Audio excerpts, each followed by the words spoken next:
प्यारे मित्रों, पुनः आज कक्षा 10 के विज्ञान साइंस फिजिक्स में अगला टॉपिक लेकर मैं आया हूँ और आज का टॉपिक होगा लेंस।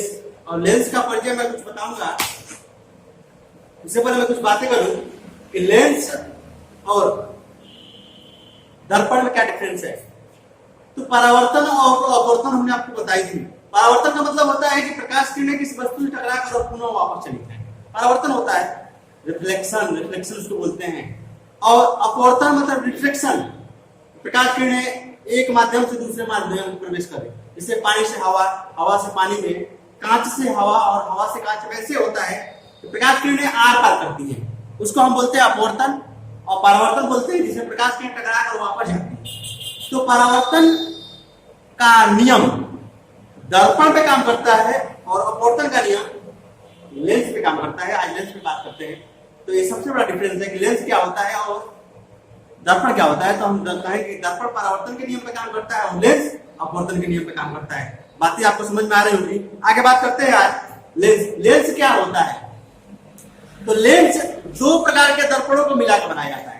या तो दो उत्तल दर्पणों को मिला दे या तो दो अवतल दर्पणों को मिला दे। लेकिन दोनों तरफ पेंट नहीं होना चाहिए। दोनों एक क्या होता है, पारदर्शी होना चाहिए, ट्रांसपेरेंट होना चाहिए। दोनों जो क्या होता है, गोले दर्पण जो होना चाहिए वह क्या होना चाहिए, ट्रांसपेरेंट होना चाहिए। ताकि ये बातें आपको समझ में आ। देखिए, लेंस दो पृष्ठों से घिरा एक ऐसा पारदर्शी माध्यम होता है जिसके दोनों पृष्ठ गोली हो अथवा एक पृष्ठ गोली तथा दूसरा पृष्ठ समतल हो। आकृति के अनुसार लेंस 6 प्रकार के होते हैं। देखिए, लेंस 6 प्रकार के होते हैं। क्या हम लेंस को कैसे बनाते हैं? जैसे हम जानते हैं कि उत्तल दर्पण, अवतल दर्पण और समतल दर्पण। देखिए, लेंस को मुख्यतः हम 3 भागों में बांटेंगे। मुख्यतः लेंस को हम 3 भागों में बांटते हैं। 3 भागों में नहीं, 2 भागों में। कौन? अवतल दर्पण, एक होता है उत्तल दर्पण।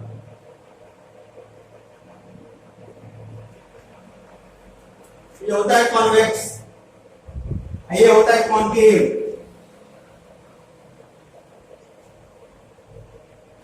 देखिए, जो उत्तल दर्पण के समूह में बनाया हूं, 2 उत्तल दर्पणों को मिलाकर बनाया जाता है, इसको बोलते हैं द्विउत्तल।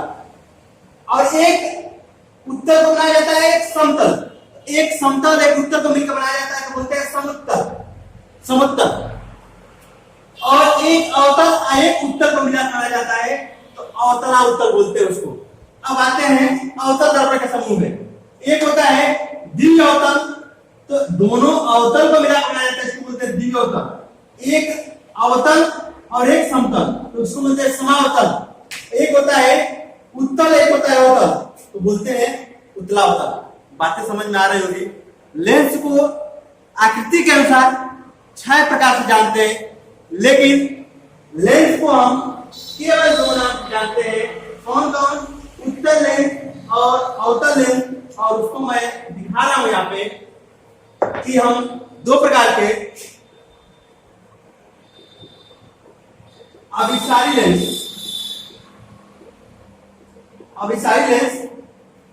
लेंस या कन्वर्जिंग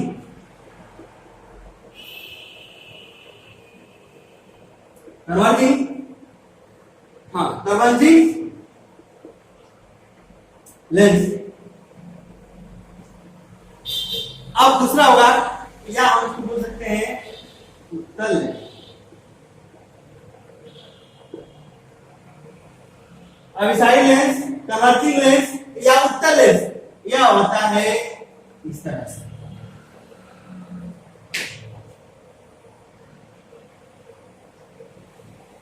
ठीक है, मतलब इसको बोलते हैं द्विउत्तल है यह। और दूसरा होगा अपसारी लेंस। अपसारी लेंस क्या बोलते हैं इसको? डाइवर्जिंग।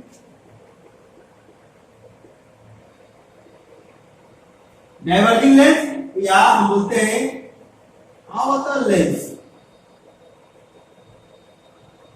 यह होता है आपका इस तरह से।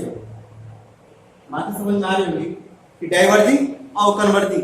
तो हम इसको उत्तल लेंस हो जाएगा, डाइवर्जिंग लेंस का मतलब हो जाएगा कॉन्वेक्स लेंस, आई हो जाएगा कॉनकेव लेंस। तो concave lens, convex lens, converging lens, convex lens, दोनों का ही है। डाइवर्जिंग और क्या कॉनकेव लेंस दोनों का ही है। हम मुख्यतः हम इसी के बारे में पढ़ते हैं, आप तो जानते होंगे। और डाइवर्जिंग और कन्वर्जिंग का मतलब होता है, कन्वर्जिंग का मतलब होता है कि एक बिंदु पर आती हुई किरणें प्रतीत होती है। कन्वर्जिंग मीन्स होता है, मतलब कन्वर्जिंग मीन्स होता है, कन्वर्ज का मतलब होता है, हमने बताया था अभिसारी का मतलब होता है अभिसारी, अभिसारी मतलब कन्वर्ज, कन्वर्जिंग का मतलब होता है कि एक बिंदु पर प्रकाश किरणें क्या होती है, आती हुई प्रतीत होती है। इस बात को हमने बताया है। और अपसारी का मतलब होता है, अपसारी का मतलब मैंने बताया था कि एक बिंदु से प्रकाश किरणें जाती हुई प्रतीत होती है। आप इस बात को समझ चुके हैं, मैं इसको पहले ही बता चुका हूं। आप इस बात को इससे समझने का प्रयास करें तो हम दो प्रकार के लेंस को पढ़ेंगे, अभिसारी लेंस और अभिसारी लेंस और अपसारी lens, converging lens and diverging lens. इसी के बारे में हम आज पढ़ने वाले हैं। इसके बारे में आज बात कर लेते हैं। रिफ्लेक्शन, रिफ्लेक्शन कैसे होता है इसमें, इसी के बारे में बात करते हैं।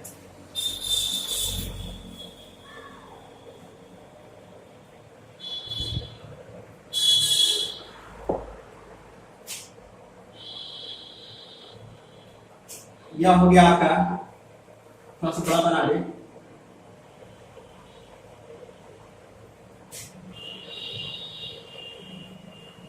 यह हो गया आपका उत्तल लेंस, कॉन्वेक्स लेंस। यह होगा अवतल लेंस, कॉनकेव लेंस। देखिए यह होता है हमारा मुख्य अक्ष। मैं इसके बारे में बात कर रहा हूं तो मुख्य अक्ष क्या होता है? एक ऐसी किरण है जो किसी भी लेंस में, किसी लेंस के तल पे टकराती है तो मुड़ती नहीं, सीधे सीधे आर पार कर जाती है, उसको बोलते हैं मुख्य अक्ष। हम बात करते हैं। देखिए इसकी विशेषता यह है कि मान लीजिए प्रकाश किरण इधर से आ रही है, यहां पर आ रही है तो इधर मुड़ेगी, इधर से फिर इधर मुड़ेगी। ठीक, तो एक माध्यम, दो माध्यम और तीन माध्यम। बातें समझ में आ रही है? देखिए यहां से आई, आपने पढ़ा है कि अपवर्तन में प्रकाश किरणें यहां पर देखिए एक माध्यम से दूसरे माध्यम पर प्रवेश करते समय अपने मार्ग से विचलित हो जाती है। हम यहाँ पे अविलंब का कल्पना कर रहे हैं, और जब एक माध्यम से विचलित होकर अविलंब की तरफ झुक रही थी, उसको सीधा जाना चाहिए लेकिन झुकी अविलंब की तरफ। ये बात समझ में आई? अपवर्तन का नियम यहाँ पे काम कर रहा है। फिर इसमें से इसमें जा रही है तो यहाँ प्रकाश किरणें अविलंब की तरफ झुक रही है। इसको भी हम नॉर्मल मानते हैं n1 और n2, मतलब अविलंब 1 अविलंब 2। प्रकाश किरणें इधर जाती हैं, इस तरफ घूम के फिर इधर चली जाती है। बात समझ में आई? इसमें क्या होता है, इसकी स्थिति होती है कि प्रकाश किरणें इधर से आए, इधर जाए और फिर इधर से इधर चला जाए। देखिए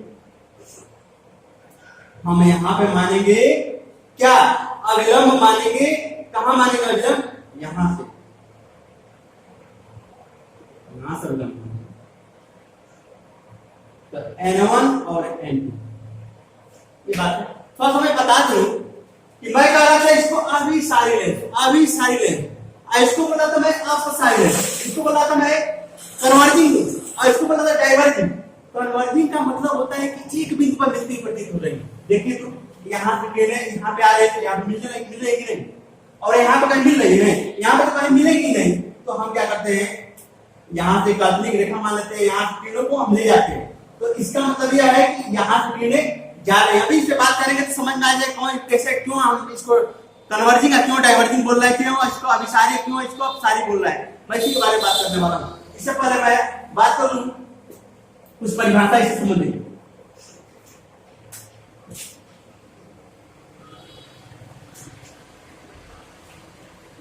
लेंस से संबंधित परिभाषा है।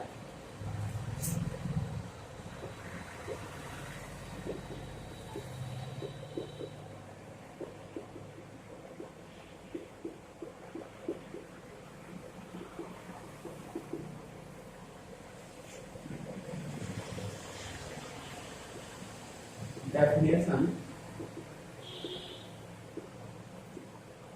related from lenses.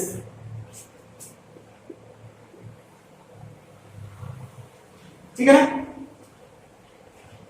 लेंस से बात करेंगे। पहला होगा आपका हमारा मुख्य अक्ष, इसको बोलेंगे प्रिंसिपल एक्सिस। देखते हैं थोड़ा समझ में आ रहा है कि नहीं। यहां पे मैं दोनों लेंसों को बनाऊंगा और यहां पे समझाने का प्रयास करूंगा।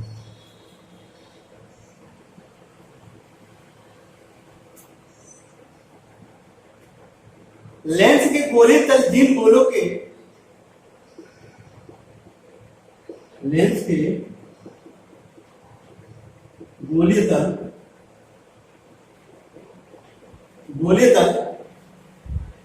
जिन गोलों के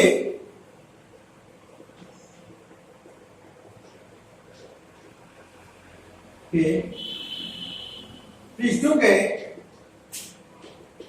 भाग होते हैं उन्हें केंद्रों से भाग होते हैं, उनके केंद्रों से होकर जाने वाली किरण को मुख्य अक्ष कहते हैं।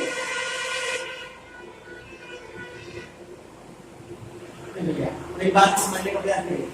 हम बता रहे थे अवतल दर्पण अवतल दर्पण क्या होता है? एक तरह से तो हम बता रहे थे कि यहाँ पेंटेड होता है, यहाँ से आती है, और इसको हम जो वक्रता त्रिज्या जो होगा इसको एक गोला मानेंगे तो वक्रता केंद्र, इसको एक गोला मानेंगे तो जो इसका केंद्र होगा वही इसका वक्रता केंद्र होगा। इसका मतलब यह है इसका भी अपना कुछ केंद्र होगा और इसका भी अपना कुछ केंद्र होगा, इसका केंद्र और इसका केंद्र, दोनों केंद्रों को मिलाकर जाने वाली एक रेखा जो होगी उसी को हम मुख्य अक्ष कहेंगे।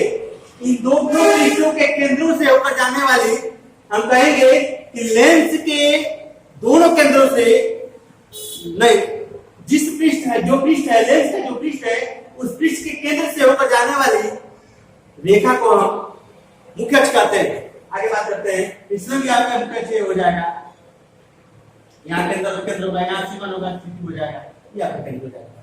आगे बात करते हैं अगला वक्रता त्रिज्या। वक्रता त्रिज्या क्या होता है इसका?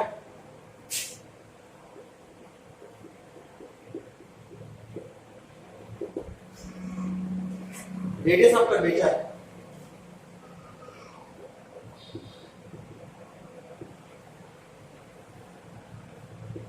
रेडियस ऑफ कर्वेचर बात करेंगे तो इसमें लिखेंगे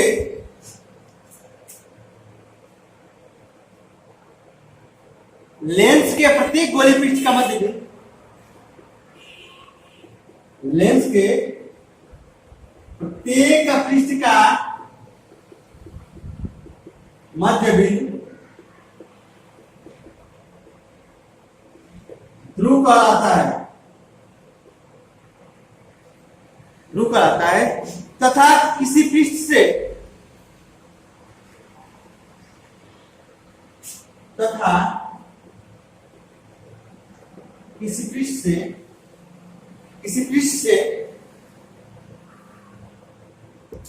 किसी पृष्ठ के ध्रुव से उसी पृष्ठ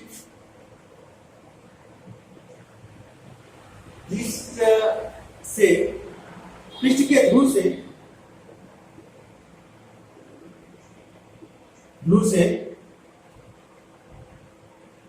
उसी पृष्ठ के वक्रता केंद्र की दूरी, उसी पृष्ठ के वक्रता केंद्र की दूरी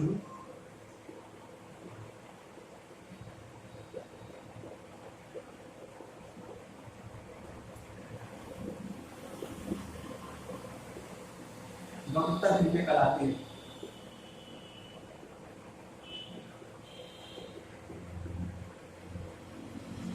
मेरी बात समझिएगा, अगर हम वक्रता त्रिज्या इसमें दो होगा, इसको हम गोला माने तो केंद्र ये होगा, इस केंद्र से इसके बीच की दूरी वक्रता त्रिज्या होगा। अगर हम यहाँ देखें इस गोले का केंद्र यहाँ होगा, इसके बीच की दूरी यहाँ का होगा, तो हमारा वक्रता त्रिज्या होगा। इसमें देखिए, इसमें इसकी दूरी यह होगी, इसका वक्रता त्रिज्या होगा, इसके लिए यहाँ से यहाँ वक्रता त्रिज्या होगा। बातें समझ में आ रही है? आगे बात करते हैं प्रकाशिक केंद्र। प्रकाशिक केंद्र, ऑप्टिकल सेंटर।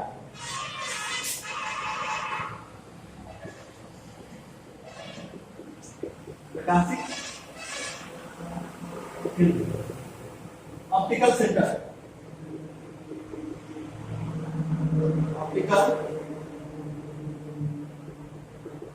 Optical centre.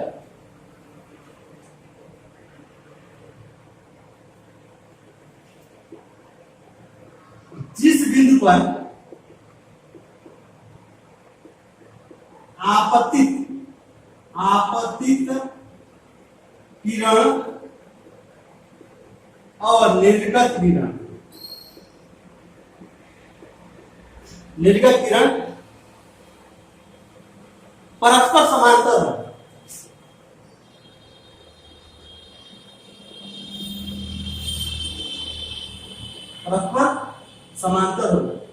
उसे परस्पर समांतर हो तो अपवर्तित किरण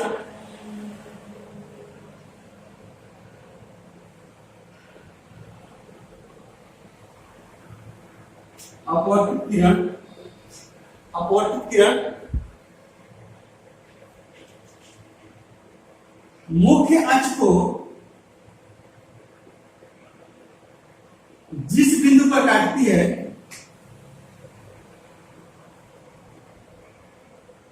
उसे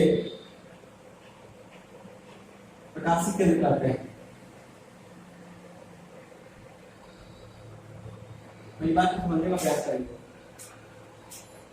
मान लीजिए ये इधर प्रकाश किरण आती है और इधर मुड़ेगी, अपने मुड़ के यहाँ चल जाएगी। तो हमारे कार्य का आशय है, तो यहाँ पर तो समांतर हो रही है, लेकिन एक ध्रुव एक होगा ना, तो जिस बिंदु पर यह काट रही है यह इसका प्रकाशिक केंद्र होगा। हम इसको वो से डिनोट करते हैं। इसके बारे में मैं कल बात करूंगा आगे, बहुत सारी चीजें भी बताना इसके बारे में। और मैं आगे स्टार्ट कर रहा हूं, मैं चाहूंगा प्रयास करूं कि मैं जल्दी से जल्दी इस सिलेबस को खत्म करने का प्रयास करूं और आगे मैं इसी को कंटिन्यू रखूंगा। और वीडियो को बार बार अगर समझ में नहीं आए तो वीडियो को बार बार देखने का प्रयास करें। धन्यवाद।